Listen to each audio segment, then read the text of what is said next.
Ahora no tienes nada, mamá. ¡Nada! Mi propia hija acababa de romper en pedazos lo que ella creía que era mi billete premiado de $10 millones.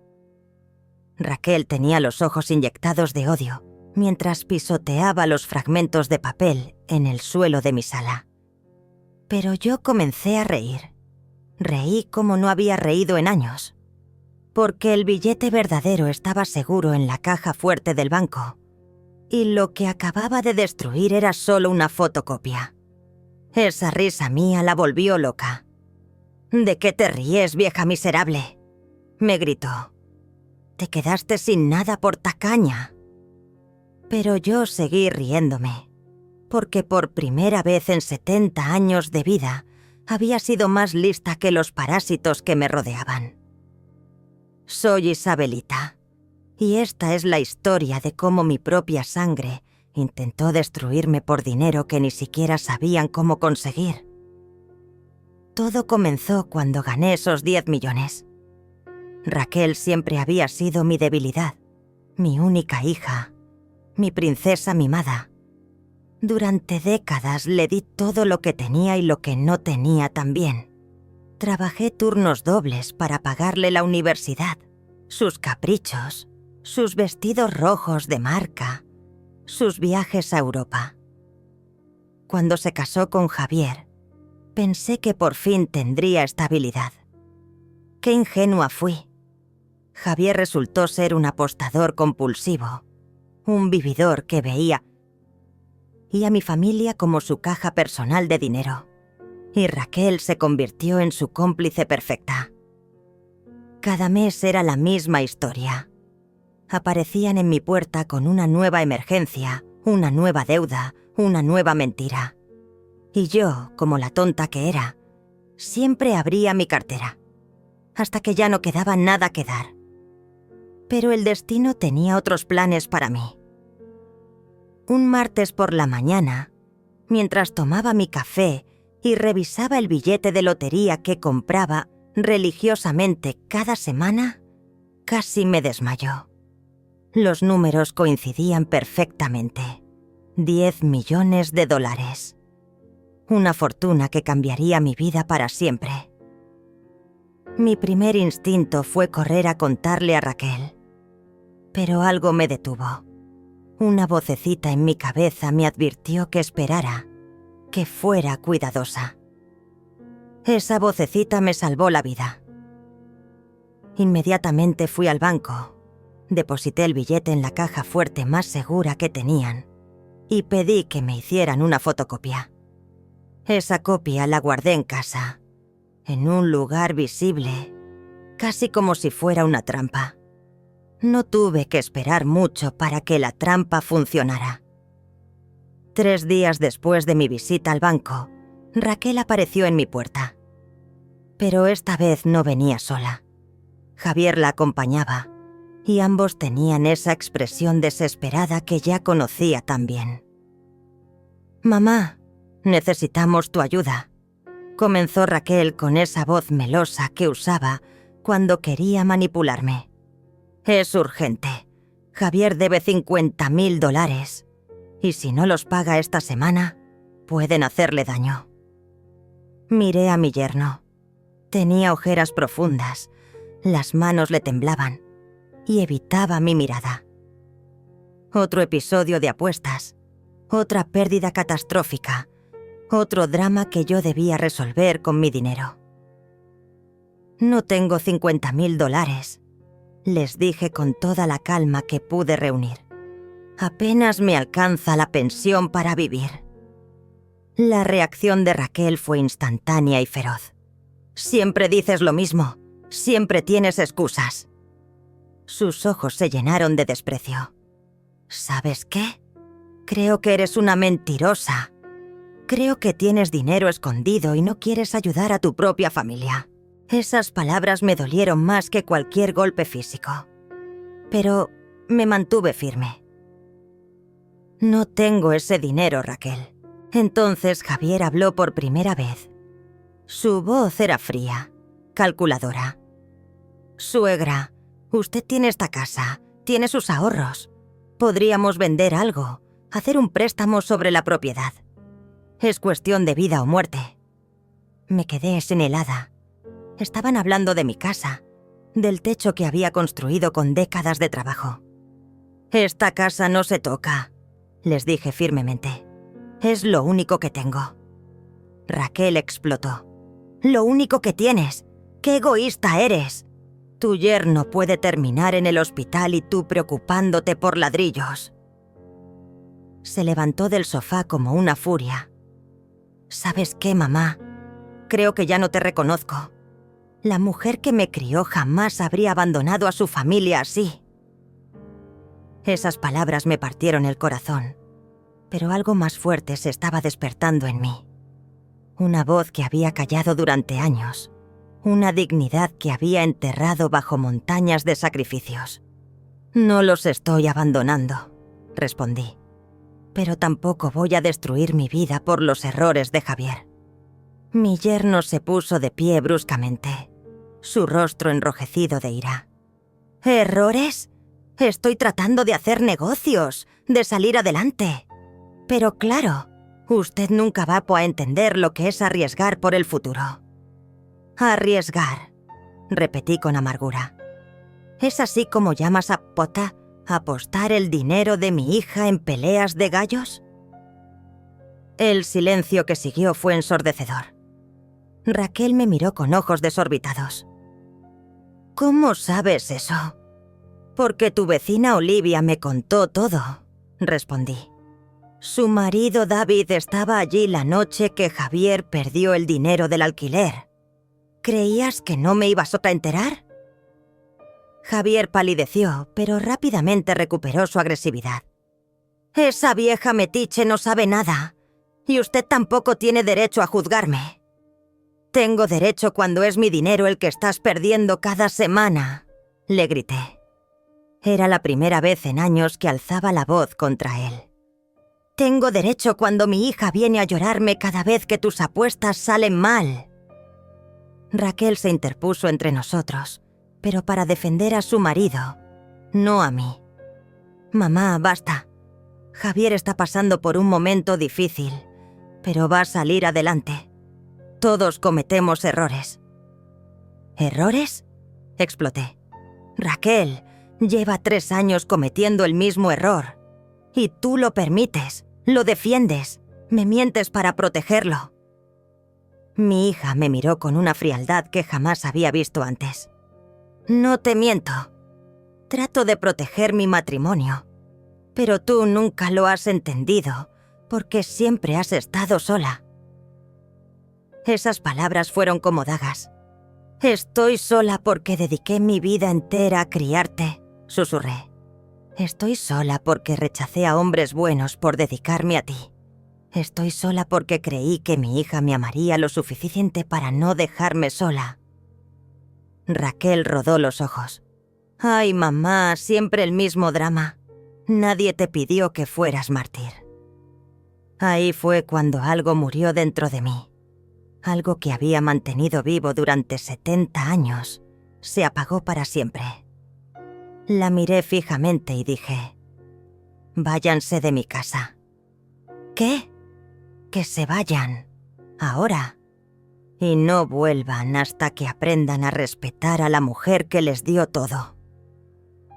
Javier se acercó amenazante. «Usted no puede echarnos así. Somos familia». «La familia no chantajea», respondí sin moverme de mi lugar. «La familia no amenaza. La familia no viene a exigir que venda mi casa para pagar deudas que no son mías». Raquel tomó su cartera con movimientos bruscos. «Está bien, mamá. Nos vamos. Pero cuando Javier termine lastimado por culpa de tu egoísmo, no vengas a llorar después». Se dirigieron hacia la puerta, pero antes de salir, Raquel se volteó una última vez. «¿Sabes qué, mamá? Siempre supe que eras tacaña. Pero ahora veo que también eres cruel. Espero que disfrutes tu soledad». La puerta se cerró con un portazo que resonó en toda la casa. Me quedé de pie en medio de mi sala. temblando de pies a cabeza, pero por primera vez en años, sintiendo algo parecido a la libertad. Esa noche no pude dormir. Di vueltas en la cama pensando en las palabras de Raquel, preguntándome si realmente estaba siendo egoísta. Pero cada vez que recordaba la frialdad en sus ojos, la forma en que había defendido a Javier sin siquiera escucharme, me daba cuenta de que había tomado la decisión correcta. Una semana pasó sin noticias de ellos.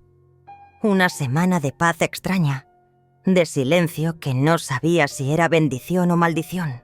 Fue entonces cuando cometí el error más grande de mi vida. En un momento de debilidad, de culpa maternal, les envié un mensaje a Raquel diciendo que estaba dispuesta a conversar, que tal vez podríamos encontrar una solución juntas. Qué ingenua fui al pensar que mi hija había reflexionado también. La respuesta llegó una hora después. Mamá, gracias por recapacitar. Mañana vamos a por hablar.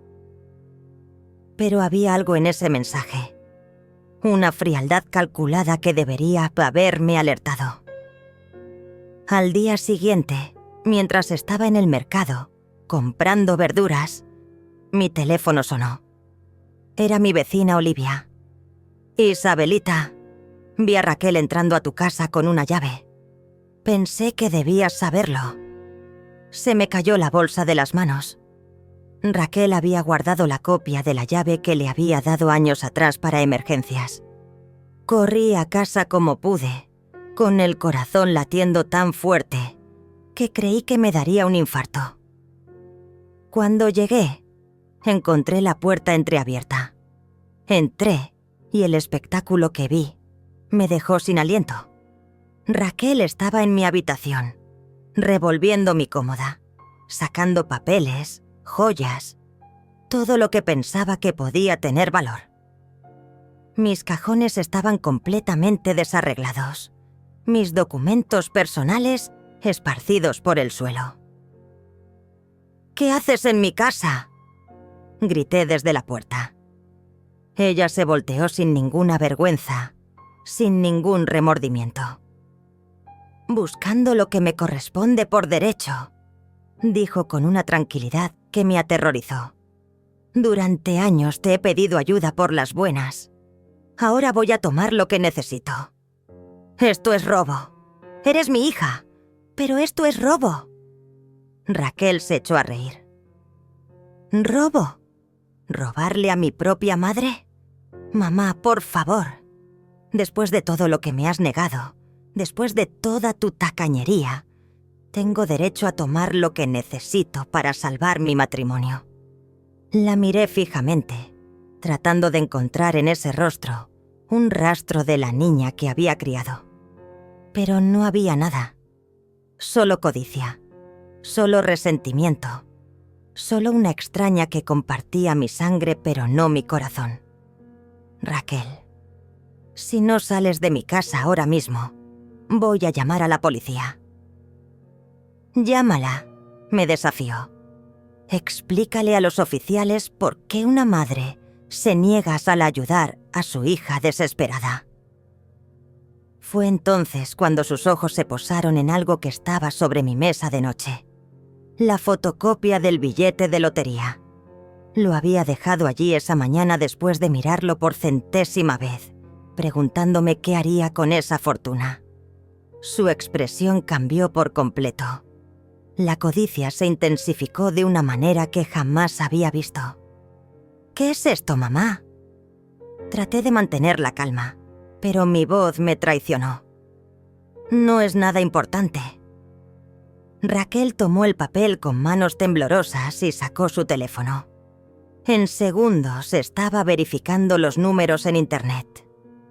Cuando confirmó que coincidían con el sorteo más reciente, su rostro se transformó en una máscara de furia pura. ¡10 millones! Gritó tan fuerte que estoy segura de que toda la cuadra la oyó. 10 millones de dólares y me dijiste que no tenías dinero para ayudarme. Raquel, ¿puedo explicarte? No hay nada que explicar, me interrumpió. Eres una mentirosa, una egoísta. Tu propio yerno puede terminar lastimado y tú tienes 10 millones escondidos.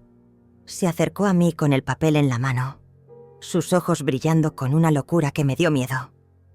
¿Sabes qué, mamá? Ya no me importa tu permiso.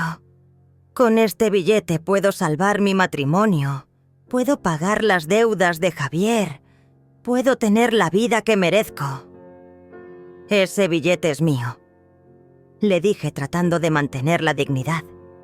Lo gané yo, es mi premio. ¿Tu premio?, se burló. ¿Para qué necesitas 10 millones una vieja como tú? ¿Para llevártelos a la tumba? Traté de quitarle el papel, pero ella lo alejó de mí. Raquel, devuélveme eso.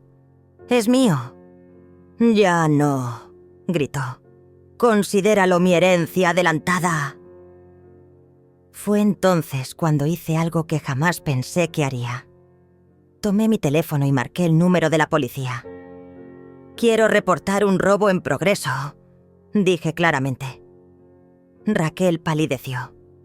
¿Qué estás haciendo? Llamando a la policía para que arresten a la ladrona que está en mi casa. Soy tu hija. Las hijas no roban a sus madres, respondí con una frialdad que me sorprendió a mí misma. Las hijas no invaden la casa de sus madres. Las hijas no amenazan a las mujeres que les dieron la vida. La patrulla llegó en menos de 10 minutos. Cuando los oficiales entraron, Raquel seguía sosteniendo el papel, pero ahora su actitud había cambiado por completo. Ya no era la mujer agresiva de antes. Ahora se hacía la víctima. «Oficiales, gracias a Dios que llegaron», exclamó con lágrimas falsas en los ojos. «Mi madre está teniendo un episodio. Está confundida. No sabe lo que dice». Los oficiales me miraron con esa expresión que reservan para los ancianos, que consideran mentalmente incapaces. «Señora, ¿está usted bien?», me preguntó el más joven. «Su hija dice que está confundida». «Estoy perfectamente bien», respondí con toda la dignidad que pude reunir. «Lo que está confundida es ella, si cree que puede entrar a mi casa sin permiso y llevarse mis pertenencias». Raquel sollozó dramáticamente. «Oficiales, mi madre tiene problemas de memoria últimamente. Yo tengo llave porque ella me la dio para cuidarla. Vine a ayudarla con sus medicamentos y de repente empezó a acusarme de robo». El oficial mayor, un hombre de unos 50 años, parecía inclinado a creerle a Raquel. «Señora Isabelita, ¿su hija tiene permiso para estar aquí?» «Tenía permiso», aclaré. «Pero se lo retiré hace una semana cuando ella y su marido vinieron a exigirme que vendiera mi casa para pagar las deudas de apuestas de él». Raquel me fulminó con la mirada. «Eso es mentira. Mamá, ¿por qué mientes así?» «¿Mentira?», repetí. Entonces recordé algo. «Oficiales, mi vecina Olivia fue testigo de cuando los eché de mi casa. Ella puede confirmar todo lo que estoy diciendo». El oficial más joven anotó algo en su libreta. «¿Y qué es lo que supuestamente su hija estaba tratando de llevarse?». Señalé el papel que Raquel todavía tenía en la mano. «Ese documento que tiene agarrado. Es mío y se negaba a devolvérmelo». «Es una fotocopia de un billete de lotería viejo», exclamó Raquel. «Ni siquiera vale nada. ¿Ven cómo está confundida?».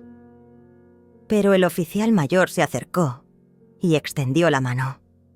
«Señorita, ¿podría mostrarme ese papel?». Raquel vaciló. En ese momento de duda, yo aproveché. «Oficiales, ese papel es una fotocopia de mi billete de lotería premiado. Gané $10 millones la semana pasada». El silencio que siguió fue ensordecedor. Los dos policías me miraron con incredulidad, pero el mayor tomó el papel de las manos de Raquel, que ya no pudo resistirse. ¿Dice usted que este billete ganó 10 millones? Así es. El billete original está en la caja fuerte del Banco Santander, sucursal Centro. Pueden verificarlo si quieren. Raquel palideció completamente. Ella está inventando. Si tuviera 10 millones, me habría ayudado con las deudas de Javier. Exactamente, dije mirándola fijamente. Si yo tuviera que darte dinero para las apuestas de tu marido, ya lo habría hecho. Pero no tengo ninguna obligación de mantener a un ludópata adulto. El oficial mayor me devolvió el papel. Señora, si usted realmente ganó esa cantidad, ¿por qué no ayudó a su familia? Porque no es mi responsabilidad pagar las deudas que otros contraen apostando. Respondí con firmeza. Y porque mi hija ya no es la mujer que crié. La mujer que crié jamás habría invadido mi casa para robarme. Raquel explotó. No vine a robarte. Vine a tomar lo que me corresponde. Después de todo lo que hice por ti, después de cuidarte durante años. ¿Cuidarme? Me eché a reír con amargura. ¿Cuidarme cuando venías cada semana a pedirme dinero? ¿Cuidarme cuando me manipulabas emocionalmente? ¿Cuidarme cuando trajiste a tu marido a amenazarme en mi propia casa? Los policías intercambiaron miradas. La historia comenzaba a aclararse para ellos. El oficial joven habló. Señorita, ¿es cierto que usted entró a esta casa sin permiso de su madre? Tengo llave. Pero ella le retiró el permiso para usarla, ¿correcto? Raquel se quedó callada. Se había dado cuenta de que su mentira se estaba desmoronando. Oficiales, continué. Quiero que esta mujer salga de mi casa y no regrese. Y quiero recuperar mi llave. «No puedes hacerme esto», gritó Raquel. «Soy tu hija, tu única familia». «Mi familia no me roba», respondí. «Mi familia no me chantajea.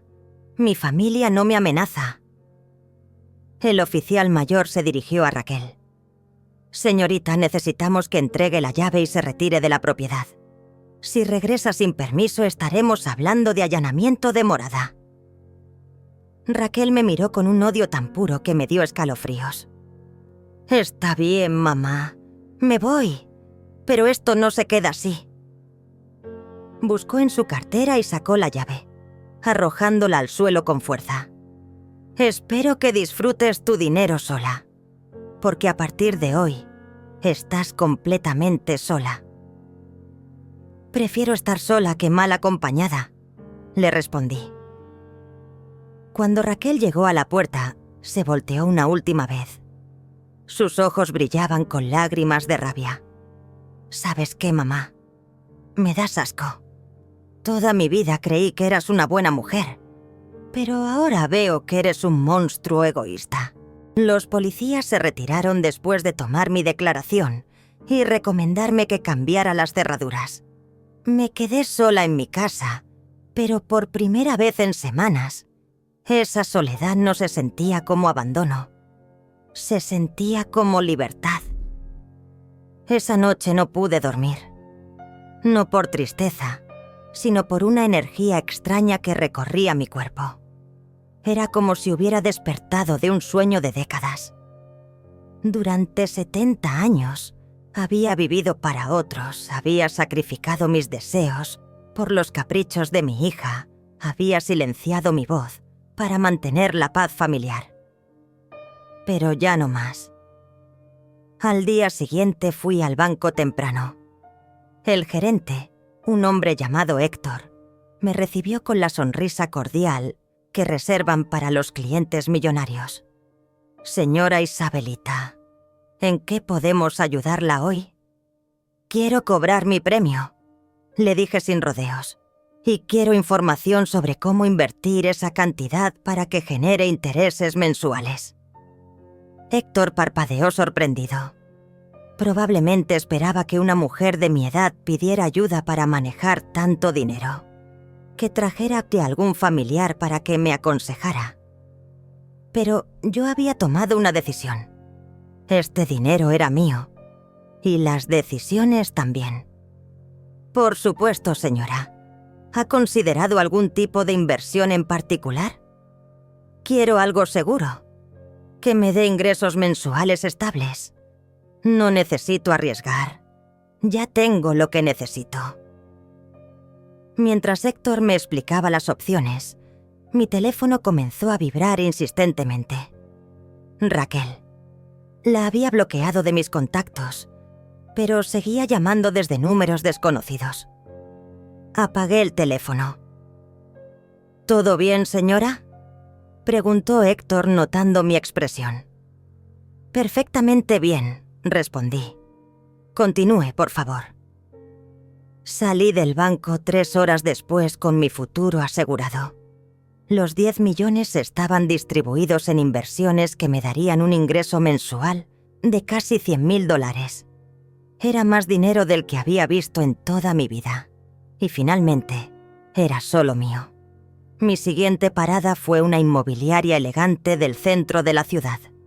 Quería alquilar un apartamento temporal mientras decidía si remodelar mi casa o mudarme definitivamente. La recepcionista, una joven llamada Rafaela, me miró con desdén cuando entré.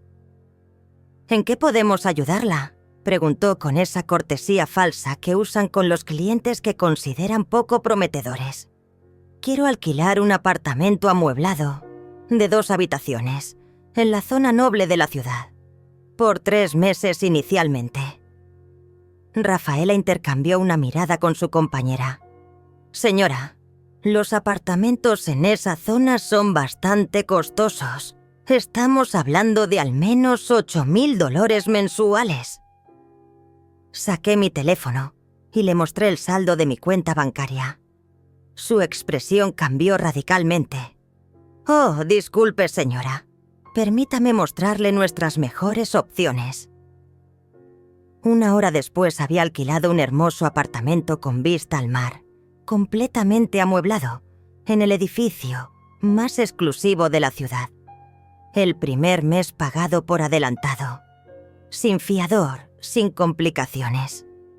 Esa tarde, mientras empacaba algunas cosas en mi antigua casa, escuché voces afuera. Me asomé por la ventana y vi a Raquel hablando con mi vecina Olivia. Mi hija gesticulaba violentamente, claramente alterada. Decidí salir a escuchar qué estaba diciendo. Mi madre está enferma, señora Olivia. Tiene problemas mentales y ahora cree que ganó la lotería. Los estafadores se aprovechan de los ancianos vulnerables. Olivia me vio salir y me saludó. Isabelita, tu hija está muy preocupada por ti. Mi hija está preocupada por mi dinero, corregí. No por mí. Raquel se volteó hacia mí con lágrimas en los ojos. Pero eran lágrimas calculadas, no genuinas. Mamá, por favor, tienes que entender. Estoy desesperada. Javier tiene amenazas de muerte. Si no pagamos esta semana, pueden matarlo. Entonces tal vez debería dejar de apostar, respondí sin inmutarme. Por favor, se arrodilló dramáticamente en la acera. Soy tu única hija. No puedes dejarme desamparada. La miré desde arriba y por primera vez en mi vida no sentí culpa. Sentí claridad. Raquel, tú me desamparaste primero, cuando decidiste que mi valor se medía solo por el dinero que podía darte, cuando trajiste a tu marido aquí a amenazarme, cuando invadiste mi casa para robarme. Nunca quise robarte, solo estaba desesperada. La desesperación no justifica la traición, le dije. Y definitivamente, no justifica la falta de respeto. Olivia nos miraba con ojos como platos. Todo el barrio se estaba enterando del drama familiar. Mamá, Raquel cambió de táctica. Si realmente ganaste ese dinero, podríamos compartirlo. Podríamos ser una familia feliz otra vez. Compartirlo. ¿Cómo compartiste conmigo el respeto? ¿Cómo compartiste conmigo el amor filial? ¿Cómo compartiste conmigo la consideración? Raquel se puso de pie lentamente, limpiándose las lágrimas falsas. Está bien, mamá. Veo que el dinero ya te cambió completamente. Pero no te preocupes. Voy a demostrarle a todo el mundo qué tipo de madre eres realmente. Adelante, le respondí. Demuéstrales qué tipo de hija eres tú también. Esa misma noche, mientras me instalaba en mi nuevo apartamento, recibí una llamada de mi prima Estela. Isabelita, ¿viste lo que publicó Raquel en Facebook? Mi sangre se heló. ¿Qué publicó? Una foto tuya con un texto horrible. Dice que ganaste 10 millones en la lotería y que te niegas a ayudar a tu propia familia. Que prefieres ver a tu yerno morir antes que compartir tu fortuna. Colgué. Inmediatamente busqué el perfil de Raquel en las redes sociales. Lo que vi me dejó sin respiración. Había publicado una foto mía que tomó años atrás, cuando estaba enferma y demacrada, y había escrito un texto devastador. Mi madre ganó 10 millones de dólares en la lotería y se niega a ayudarme a salvar la vida de mi esposo. Prefiere guardar su dinero mientras nosotros sufrimos. ¿Es esto lo que debe hacer una madre? Abandonar a su familia cuando más la necesita. Compartan para que vean el tipo de persona que es. La publicación ya tenía cientos de comentarios. La mayoría eran de personas que no me conocían, insultándome, llamándome monstruo, egoísta, mala madre. Algunos hasta sugerían que me merecía quedarme sola. Pero también había comentarios de personas que conocían la historia real. Olivia Biachas había comentado: yo soy vecina de Isabelita y puedo confirmar que su hija y el yerno han abusado de ella durante años. La han chantajeado emocionalmente para sacarle dinero para apuestas. Mi teléfono no paraba de sonar. Números desconocidos, periodistas locales que querían entrevistarme sobre la mujer millonaria que abandonó a su familia. Apagué el teléfono y me serví una copa de vino. Por primera vez en décadas, iba a pelear de verdad. Al día siguiente, contraté a la mejor abogada de familia de la ciudad. Se llamaba Esteban Morales y tenía fama de ser implacable. Cuando le conté mi historia, sonrió con satisfacción. Señora Isabelita, lo que su hija está haciendo, se llama difamación y chantaje emocional. Podemos demandarla por daños morales y exigir que retire esas publicaciones. No quiero solo que la retire, le dije. Quiero que todo el mundo sepa la verdad. ¿Está segura? Esto puede volverse muy público, muy mediático. Estoy segura. Durante 70 años he callado para mantener la paz. Ya no más. Esteban sonrió aún más ampliamente. Me gusta su actitud. Vamos a contraatacar.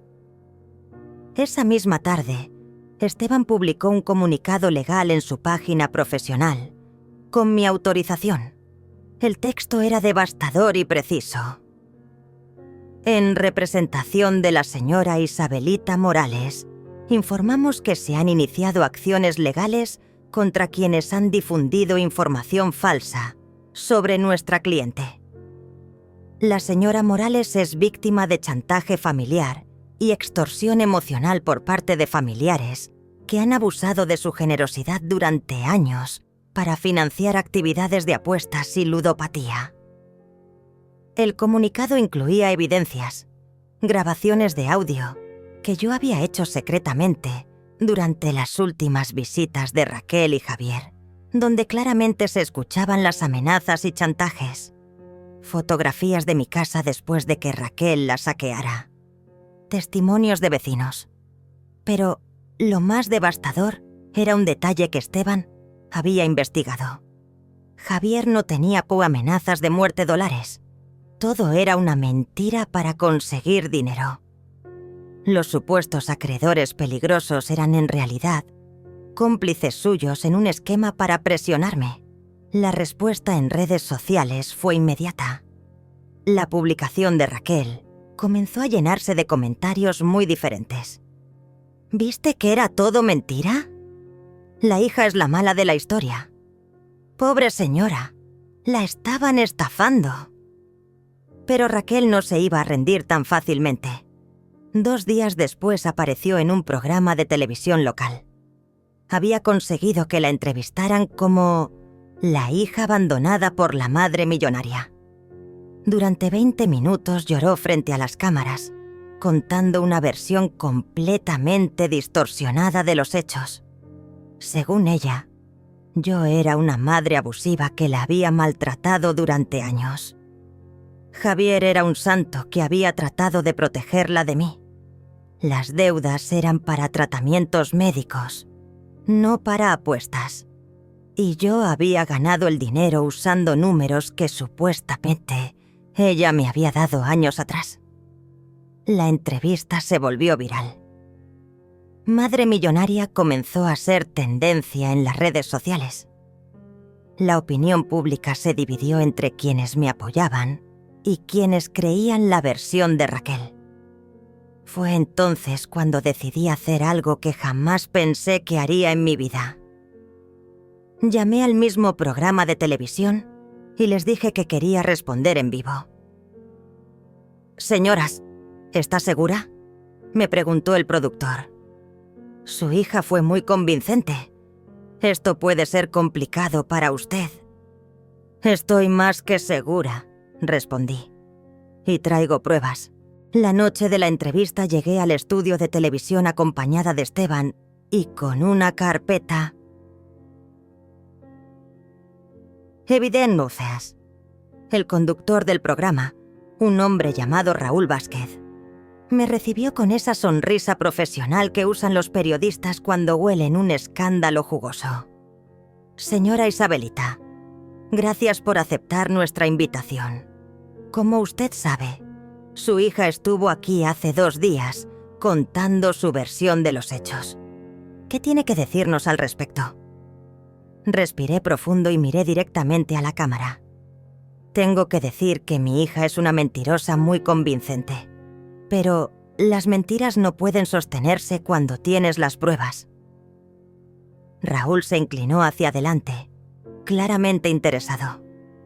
¿Qué tipo de pruebas? Saqué mi teléfono y puse la primera grabación. Era la voz de Raquel y Javier en mi sala, discutiendo cómo presionarme para conseguir dinero. Se escuchaba claramente a Javier diciendo: «Si no afloja con las buenas, vamos a tener que ser más creativos. Una vieja sola es fácil de convencer». El silencio en el estudio fue total. Raúl palideció. ¿Está diciendo que su propia hija conspiró para extorsionarla? No lo estoy diciendo, respondí calmadamente. Lo estoy demostrando. Puse la segunda grabación. Era Raquel hablando por teléfono con alguien, planeando la farsa de las amenazas de muerte a Javier. «Dile que si no paga esta semana lo van a lastimar. Hazlo convincente. Mi madre es sentimental. Va a caer».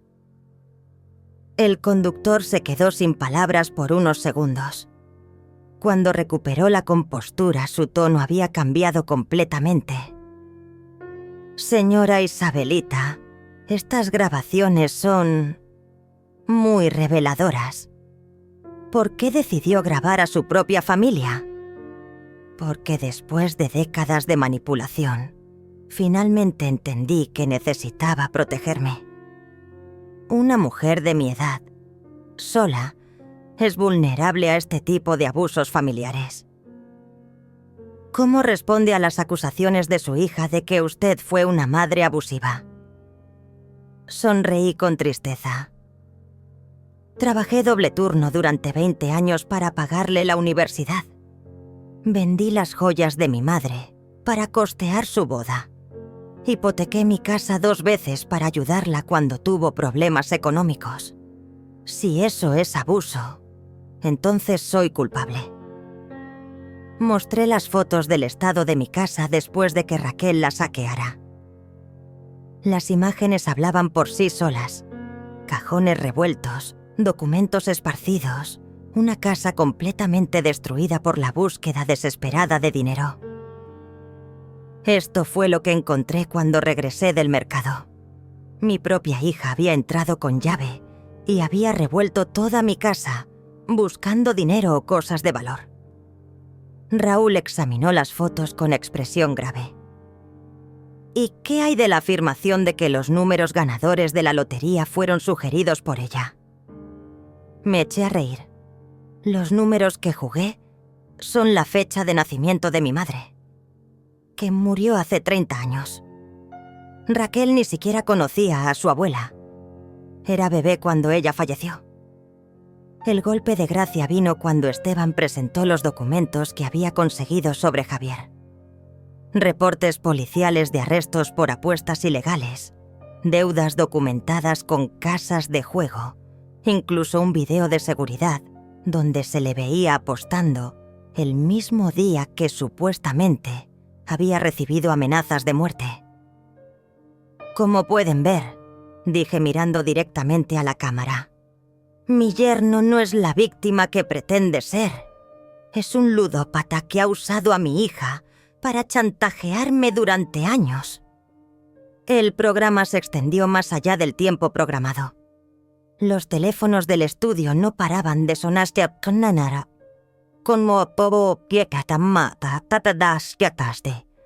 espectadores expresando su apoyo. Las redes sociales explotaron con comentarios respaldándome.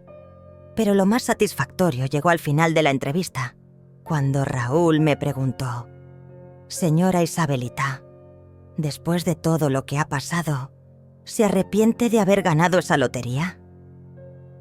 «No me arrepiento de haber ganado», respondí. «Me arrepiento de haber tardado 70 años en aprender a defenderme. El dinero no me cambió, solo me dio el valor para mostrar quién realmente soy». Cuando salí del estudio, había decenas de periodistas esperándome. Pero yo ya que había dicho todo lo que tenía que decir.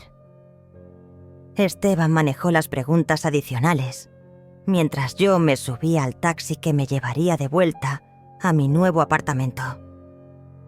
Durante el viaje, mi teléfono empezó a sonar. Era un número que no reconocía, pero decidí contestar. «¿Mamá?» Era la voz de Raquel, pero sonaba quebrada, derrotada. «Mamá, por favor, tenemos que hablar». «Ya no tenemos nada de qué hablar», respondí. «Todo lo que tenía que decir, lo dije en televisión». «Por favor, me estás destruyendo. Todo el mundo me está atacando en las redes sociales. Perdí mi trabajo. La gente me reconoce en la calle». Ahora sabes cómo me sentí yo cuando publicaste esas mentiras sobre mí. Era mentira lo de las amenazas, está bien. Pero Javier realmente tiene problemas. Necesita ayuda. Entonces búscale ayuda profesional para su ludopatía. Pero no con mi dinero. Mamá, soy tu hija. Tu única familia. Esas palabras que antes me partían el corazón, ahora me daban risa. Raquel, la familia no traiciona. La familia no miente. La familia no chantajea. Tú dejaste de ser mi familia el día que decidiste que yo solo valía por mi dinero. Colgué y bloqueé ese número también. Los días siguientes fueron un torbellino. Mi entrevista había tenido tanto impacto que varios medios nacionales quisieron replicar la historia. Esteban manejaba todas las solicitudes, pero yo había decidido que no daría más entrevistas. Ya había dicho todo lo que tenía que decir. Sin embargo, Raquel no se daba por vencida. 2 semanas después de mi aparición televisiva, creó un canal en YouTube llamado Mi verdad sobre mi madre millonaria. Su primera transmisión en vivo atrajo a miles de espectadores curiosos. Estaba en mi apartamento, disfrutando de una cena tranquila, cuando mi prima Estela me llamó alterada. «Isabelita, tienes que ver lo que está haciendo Raquel. Está transmitiendo en vivo y diciendo cosas horribles de ti». Encendí mi laptop y entré al canal. Allí estaba mi hija, en lo que parecía ser un apartamento humilde, con los ojos rojos de llorar, contando una versión aún más dramática de los eventos. «Mi madre me ha destruido completamente», sollozaba frente a la cámara. «Perdí mi trabajo, perdí mi reputación, todo porque me atreví a pedirle ayuda. Ella ya editó las grabaciones para que pareciera que yo era la mala». Los comentarios se dividían entre quienes la apoyaban y quienes la cuestionaban. Algunos escribían: «Las grabaciones eran muy claras. No había edición posible». Otros decían: «Tu madre tiene derecho a su dinero». Pero entonces Raquel jugó su carta más sucia. «Lo que mi madre no les dijo es que yo fui adoptada. Ella me recordaba constantemente que me había salvado de un orfanato. Me chantajeaba emocionalmente, diciéndome que le debía todo». Mi sangre se heló. Era cierto que Raquel había sido adoptada, pero jamás usé eso para manipularla. Al contrario, siempre traté de que se sintiera amada incondicionalmente. «Y ahora», continuó Raquel, «me doy cuenta de que para ella nunca fui realmente su hija. Solo era una obra de caridad que podía descartar cuando ya no le sirviera». Los comentarios comenzaron a cambiar de tono. Algunos espectadores empezaron a compadecerse de ella nuevamente. «Si es adoptada, eso explica mucho. Las madres adoptivas pueden ser muy crueles». No pude soportar más. Cerré la laptop, llamé a Esteban y le dije: «Quiero crear mi propio canal. Es hora de que yo cuente mi versión completa». «¿Está segura, señora Isabelita? Una vez que entre en esa guerra digital, no hay vuelta atrás». «Estoy segura. Ya no voy a permitir que destruya mi reputación con mentiras». Una semana después lancé mi canal, La verdad de Isabelita. Mi primera transmisión la anuncié en las redes sociales con un mensaje simple: «Mañana a las 8 p.m. contaré la historia completa de por qué adopté a Raquel y por qué ahora tengo que protegerme de ella». El día de la transmisión, más de 50.000 personas se conectaron. Estaba nerviosa, pero determinada. Había preparado todos los documentos de la adopción, fotografías de la infancia de Raquel, videos familiares de cumpleaños y navidades. «Buenas noches a todos. Soy Isabelita y esta es mi verdad». Comencé mirando directamente a la cámara. «Primero quiero aclarar algo. Sí, Raquel fue adoptada, pero no de un orfanato como ella dice». Mostré los documentos legales. Raquel era hija de mi hermana menor, que murió en un accidente cuando la niña tenía apenas 6 meses. El padre biológico había abandonado a mi hermana durante el embarazo. Yo no adopté a una extraña por caridad. Adopté a mi sobrina por amor. Las fotografías que mostré contaban una historia muy diferente a la que Raquel había narrado. Cumpleaños felices, vacaciones familiares, graduaciones donde yo aplaudía orgullosa en primera fila. Jamás le recordé que era adoptada para manipularla, continué. Al contrario, siempre le dije que era mi hija del corazón, que la había elegido con amor. Tengo videos donde pueden escuchar cómo le hablaba.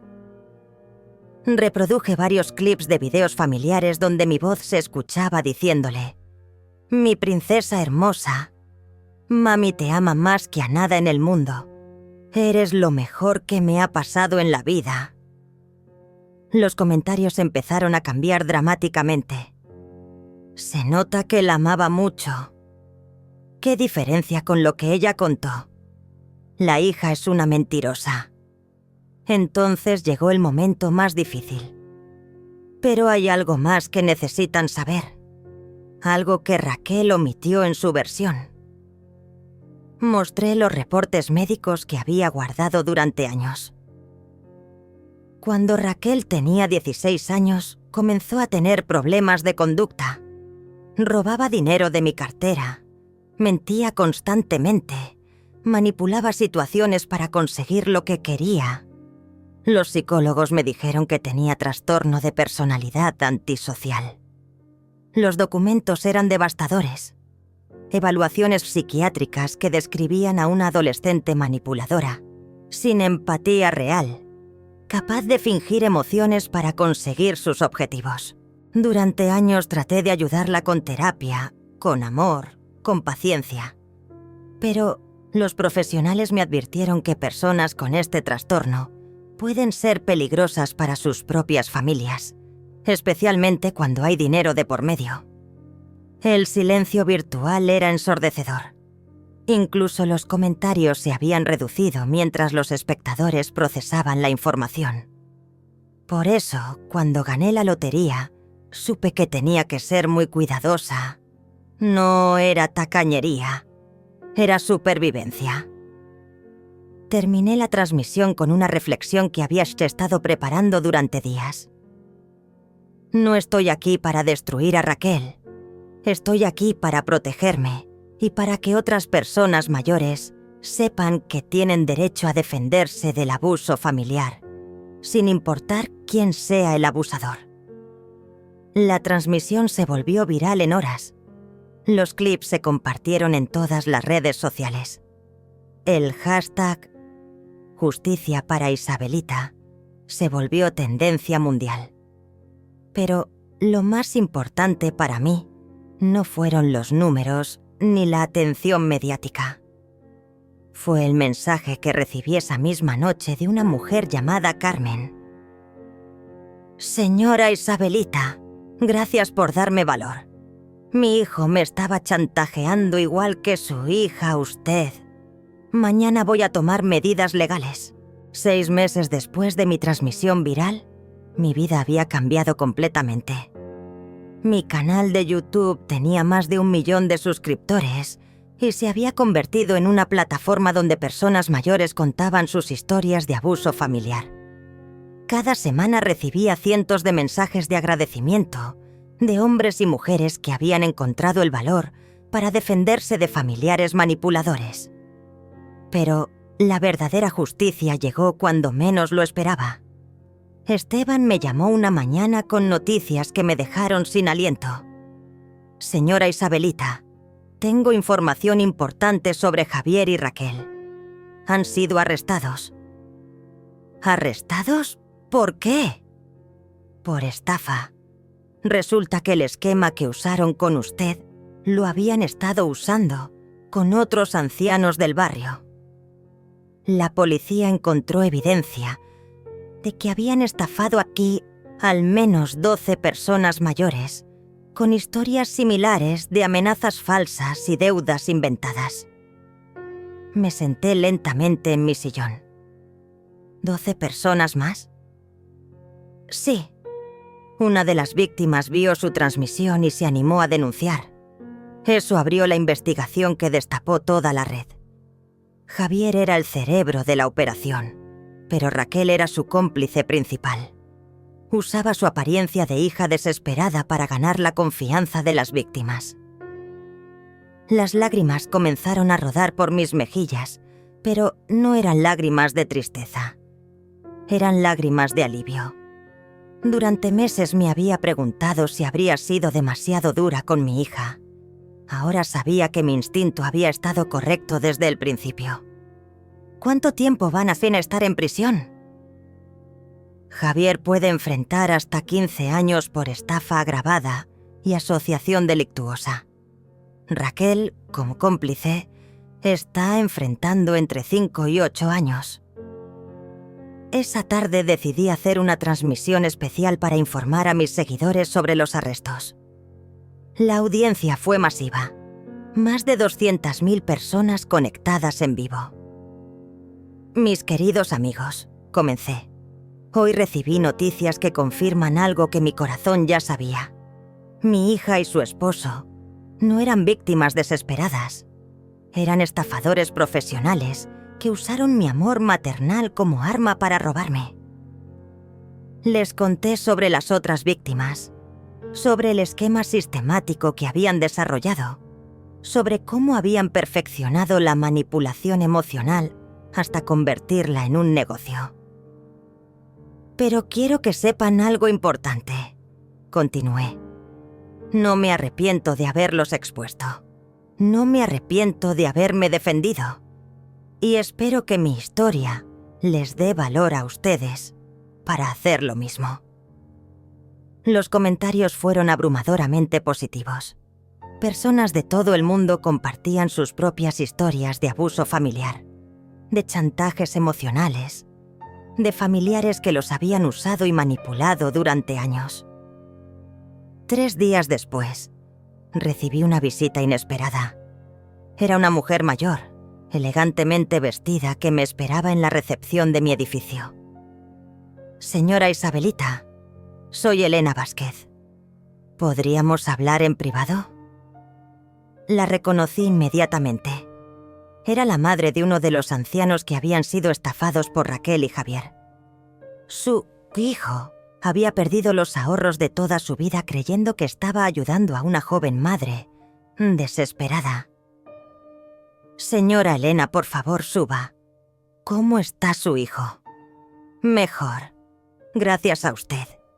Cuando vio su transmisión se animó a denunciar. Dice que usted le salvó la vida al demostrar que era posible defenderse. Nos sentamos en mi sala y Elena me contó su historia. Su hijo había sido viudo reciente cuando Raquel se acercó a él en el parque, fingiendo que su hija pequeña se había perdido. Era toda una actuación para ganar su confianza y eventualmente estafarlo. Señora Isabelita, vengo a agradecerle, pero también vengo a proponerle algo. ¿Qué tipo de propuesta? Queremos fundar una organización para proteger a los adultos mayores del abuso familiar y las estafas. ¿Estaría dispuesta a ser nuestra presidenta honoraria? No lo dudé ni un segundo. Me encantaría. 6 meses después, la Fundación Isabelita para la Protección del Adulto Mayor ya había ayudado a más de 1000 personas. Teníamos oficinas en 3 ciudades, un equipo de abogados voluntarios y un programa de apoyo psicológico para víctimas de abuso familiar. Mi vida había encontrado un propósito que jamás imaginé. El dinero de la lotería se había convertido en una herramienta para ayudar a otros, pero más importante aún, mi historia se había convertido en un faro de esperanza para personas que se creían indefensas. Una tarde, mientras revisaba los casos nuevos que habían llegado a la fundación, sonó mi teléfono. Era un número que no reconocía, pero algo me hizo contestar. ¿Mamá? Era Raquel, pero su voz sonaba completamente diferente. Quebrada, genuinamente arrepentida. Raquel. Mamá, estoy en prisión. Tengo tiempo para pensar, para reflexionar sobre lo que hice. Quería pedirte perdón. Me quedé callada por un largo momento. ¿Perdón por qué específicamente? Por todo. Por manipularte, por chantajearte, por invadir la casa, por las mentiras públicas, por no valorar todo lo que hiciste por mí durante tantos años. Su voz se quebró completamente. Mamá, sé que no merezco tu perdón. Sé que probablemente nunca podrás perdonarme, pero necesitaba que supieras que finalmente entiendo lo que perdí. ¿Y qué perdiste, Raquel? la mejor madre del mundo. Una mujer que me amó incondicionalmente durante 30 años y que yo traicioné por dinero. Las lágrimas comenzaron a rodar por mis mejillas. No porque quisiera perdonarla, sino porque finalmente estaba escuchando a la hija que había criado, no al monstruo en que se había convertido. Raquel, me alegra saber que estás reflexionando. Pero el perdón es algo que se gana con acciones, no solo con palabras. Lo sé, y sé que tal vez nunca tenga la oportunidad de demostrártelo. Pero quería que supieras que voy a usar estos años en prisión para convertirme en una mejor persona. La persona que tú merecías que fuera desde el principio. Colgué esa llamada sintiéndome extrañamente en paz. No sabía si algún día podría perdonar completamente a Raquel, pero al menos sabía que ya no tenía poder para lastimarme. 2 años han pasado desde esa última llamada de Raquel.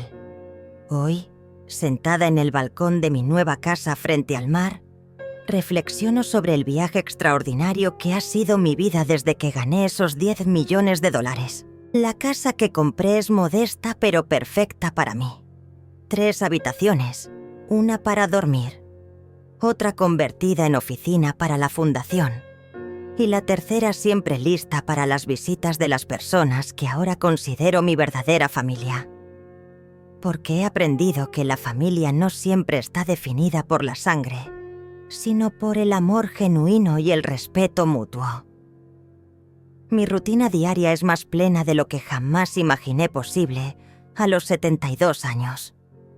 Todas las mañanas desayuno mientras leo los correos de personas que han encontrado valor en mi historia para defender sus propios derechos.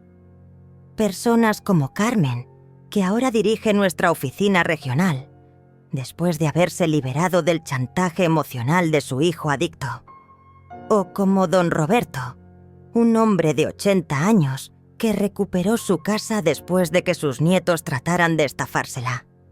La Fundación Isabelita ha crecido más allá de mis sueños más ambiciosos. Tenemos oficinas en 12 ciudades, un equipo de 50 voluntarios, y hemos ayudado a más de 5.000 personas mayores a escapar de situaciones de abuso familiar. Pero lo que más me enorgullece no son los números, sino las historias individuales de recuperación y dignidad. Hace 6 meses recibimos reconocimiento del Gobierno Nacional por nuestra labor. El presidente me entregó personalmente una medalla por servicios distinguidos a la protección de los adultos mayores. Durante la ceremonia, mientras escuchaba los discursos sobre mi valentía y liderazgo, no pude evitar sonreír pensando en lo irónico de la situación. Todo había comenzado con una hija que quería robarme y había terminado con miles de personas que me consideraban su protectora. Mi canal de YouTube ahora tiene 3 millones de suscriptores, de todo el mundo hispanohablante. Cada semana subo videos donde comparto consejos sobre cómo reconocer la manipulación familiar, cómo establecer límites saludables y cómo recuperar la autoestima después del abuso emocional. Los comentarios de agradecimiento llegan en decenas de idiomas, traducidos por seguidores que quieren compartir el mensaje con sus familias. Pero mi mayor satisfacción personal viene de algo mucho más simple: la paz que he encontrado conmigo misma. Durante décadas viví con la culpa constante de no dar suficiente, de no sacrificarme lo bastante, de no ser la madre perfecta que creía que debía ser. Ahora entiendo que el amor verdadero no requiere autodestrucción. Entiendo que cuidar de otros no significa permitir que abusen de ti. Entiendo que establecer límites no es egoísmo, es supervivencia emocional. Hace 3 meses, Raquel me escribió una carta desde prisión. Una carta larga, reflexiva, donde no me pedía dinero ni favores, sino que simplemente compartía su proceso de rehabilitación. Está tomando terapia psicológica, ha aprendido a leer y escribir mejor, y está ayudando a otras internas con problemas similares a los suyos. «Mamá», escribió en esa carta, «sé que tal vez nunca puedas perdonarme completamente, pero quiero que sepas que finalmente entiendo el daño que te causé. Y más importante, entiendo el amor incondicional que me diste durante todos esos años sin que yo lo valorara». Le respondí con una carta breve pero honesta. Le dije que me alegraba saber de su proceso de cambio, que esperaba que encontrara la paz consigo misma, pero que necesitaba tiempo para procesar mis propios sentimientos. No le cerré la puerta para siempre, pero tampoco le hice promesas vacías. El perdón, he aprendido, es un proceso que no puede forzarse. Tal vez algún día pueda perdonarla completamente, tal vez no, pero he hecho las paces con ambas posibilidades. Javier, por el contrario, nunca me ha contactado. Según Esteban, sigue negando su culpabilidad y culpando a todos los demás por su situación. Algunas personas nunca cambian, y he aprendido a aceptar esa realidad también. Mis días ahora están llenos de propósito y alegría genuina. Los lunes coordino las reuniones de la fundación. Los martes visito casas de retiro para dar charlas sobre empoderamiento. Los miércoles grabo videos para mi canal. Los jueves recibo en mi casa víctimas de abuso familiar que necesitan apoyo emocional. Los viernes los reservo para mí misma. Leo, camino por la playa o simplemente disfruto del silencio. Los fines de semana a menudo recibo visitas de las personas que se han convertido en mi familia elegida. Carmen viene con sus nietos, que me llaman abuela Isa. Don Roberto trae sus famosos tamales. Elena organiza cenas donde compartimos historias y nos reímos hasta que nos duele el estómago. Esta nueva familia que he construido me ha enseñado algo fundamental. El amor no se mendiga, se ofrece libremente y se recibe con gratitud. No hay chantajes, no hay manipulaciones, no hay culpas. Solo personas que se cuidan mutuamente con respeto y cariño genuino. Mientras escribo estas reflexiones, el sol se está poniendo sobre el océano, pintando el cielo de colores que parecen sacados de un sueño. Mi café se ha enfriado, pero no me importa. Estoy en paz. A veces me pregunto qué habría pasado si nunca hubiera ganado esa lotería. Habría seguido siendo la víctima silenciosa de los chantajes de Raquel. Habría muerto sin conocer mi verdadera fuerza. Es imposible saberlo, pero estoy agradecida de que el destino me diera la oportunidad de descubrir quién realmente soy. No me arrepiento de haber adoptado a Raquel. Le di amor genuino durante 30 años, y eso nunca será algo de lo que me avergüence. Solo lamento no haber comprendido antes que la bondad nunca debe practicarse a costa de la autodestrucción.